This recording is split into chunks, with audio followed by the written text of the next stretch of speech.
Good afternoon. Walking. Ayan. Punta ako sa school. Magsundo. Ayan.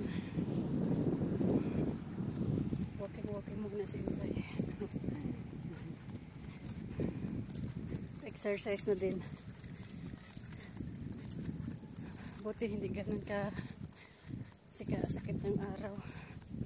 Kasi medyo mahangin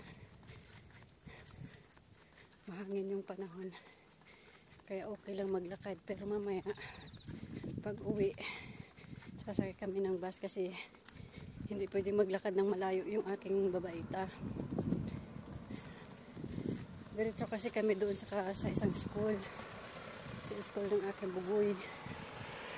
So ang baba namin pag nagbus kami doon na mismo sa school. Ayan.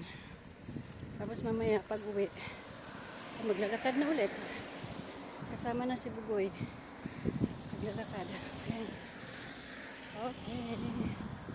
O, diba? 2:30 pa naman yung labas ng aming anak.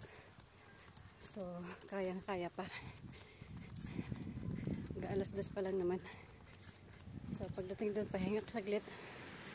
Tapos, paglabas nila, maglalakad ulit kaming dalawa papunta dito sa may bus stop.